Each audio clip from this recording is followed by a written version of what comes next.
Today, we will be understanding what is support and what is resistance. So support is basically the region where buyers buy their coin, and resistance is the region where buyers sell their coin. So at support, they buy, at resistance, they sell. You can easily do spot trading using support and resistance. But let's first see how to check support and resistance. Using charts first, I will be seeing support and resistance using 1 hour chart. So let's focus on support.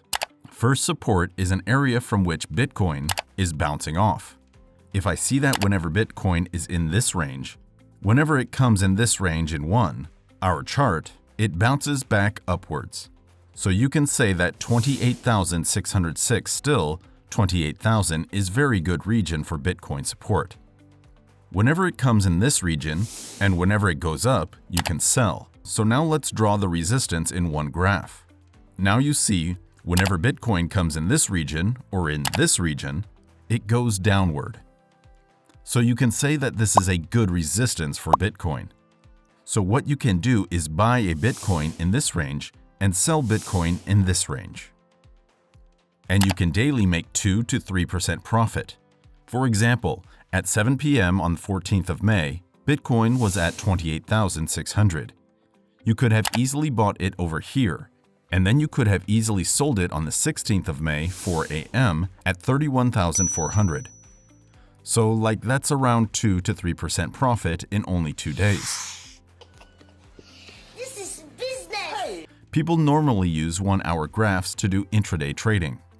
Intraday trading means that you close your trade in maximum 24 to 48 hours. Like you buy over here and then you sell over here. After a few hours, you buy over here and you sell over here after a few. Again, you buy over here and sell over here after a few hours. So the profit you can make from intraday trading is around 1 to 2% daily. But intraday trading is also risky and you have to be constantly involved. Like you cannot just leave your trade open and then go to sleep, because when you will be sleeping, you might miss out on the opportunity to sell or buy. You have to be constantly on your laptop 24/7.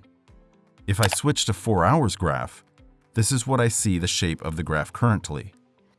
You can also do trading using 4 hour chart with resistance and support help. But in the 4 hours chart, when people take trade, they normally keep the trade open for 5 to 10 days or up to 14 days. It depends on how many days your trade comes in profit. So, if I make support for 4 hours chart, I can say that whenever Bitcoin comes in this region, it bounces back up. So this can be a good support. And if I look at resistance, I consider that this is a good resistance area right now, because whenever Bitcoin comes at this region, it goes back down. So what you can normally do is buy over here, sell over here again, buy here, sell here, buy here, sell here. These kinds of trades are done using our chart are normally called swing trades because you keep them open for several days. For example, when Bitcoin was 27,400, it took 4 days for Bitcoin to go to 31,000. So that's why these periods have to be kept open for a greater amount of time. Also, you might be wondering that if we can do spot reading using 1 hour chart, or if we can do intra-trade trading using 1 hour chart, then why do trading using 4 hour chart? When in 4 hours chart, you have to keep the trade open for so much time. The thing is that profit margins are high in 4 hours chart. For example, here if you buy at 27,400, you are selling at around 31,000. That's around 8 to 10% profit, as compared to where you were making 1 to 2% daily in our shop. So that's why swing trade is preferred. And also, in swing trading, you don't have to be at your laptop 24/7.